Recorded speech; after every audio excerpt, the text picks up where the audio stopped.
Welcome to this Early Years Entitlements Guide. This video helps you understand how your claim rolls forward each month. The concept of a rolling claim is that the information you input onto the hub during the claim period is permanent information. The child details, the parent details, and the number of hours you wish to claim per week is all added during the claim period, and this information will roll forward. If a child was to start in September, you would add the child during the September claim period. The information would then roll forward into October, November, December, January, February, and so on. When the child leaves, the provider is required to go in and delete the child from the claim to stop this information rolling forward. Let's look at a standard claim cycle. A standard claim cycle is over 38 weeks of the year, not including school holidays. If a child started in the setting in September, the provider would go onto the hub in the September claim period. They would add personal details, parent details, and the number of hours they wish to claim. The information added during a claim period becomes a permanent record. This information will roll forward each month into October, November, December, and so on until a change is made by the provider. If the parent wished to make a change, say they accessed a 30-hour code mid-year and they wish to increase their claim from January. In the January claim period, the provider would go online to the hub and update the record. Click Save, and that information then becomes a permanent record. The information added in the January claim period will then roll forward to February, March, April, May, and onwards until a change is made by the provider. If the child was to leave at the end of the summer term to start school, the provider would be required to go online during the September claim period and delete that child record permanently.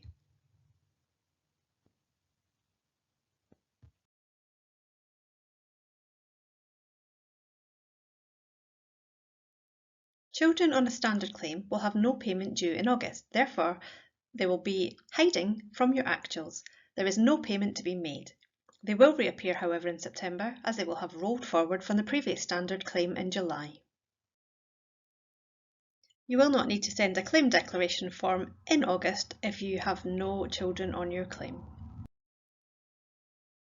Similarly, on a stretch claim cycle over 47.5 weeks per year, if you were to add the child in September, the information would roll forward until a change was made.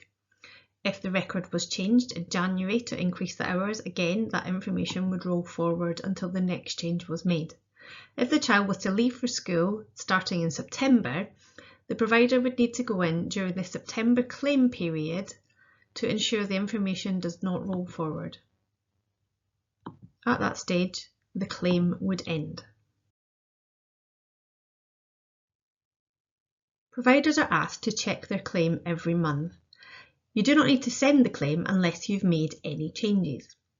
By using the Actuals tab and the Summary tab, you can view each child record individually and ensure that the information is still accurate.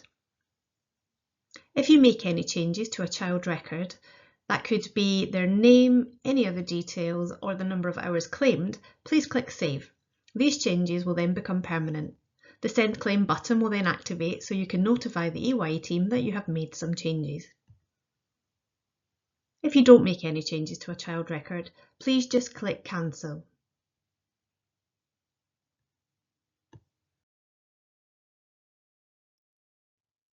Providers are required to fill out a claim declaration form every month. This form is required whether changes have been made or not. The form can be found on the EYE Hub in the Forms tab. Please ensure you complete all questions on the form or it will not be authorised. Your claim will not be paid if this form has not been fully completed and submitted. On the EYE Claims and Payment Calendar, the claim period is shown in green. This is normally the first week of each month. Only information added during the claim period becomes a permanent record and rolls forward. Any children added during the adjustment period, or any hours updated or child records updated during the adjustment period, are a temporary change, and this information will not roll forward. Thank you for watching this Early Years Entitlements Guide. If you have any questions about your claim, please contact the Early Years Entitlements team at eye@lincolnshire.gov.uk.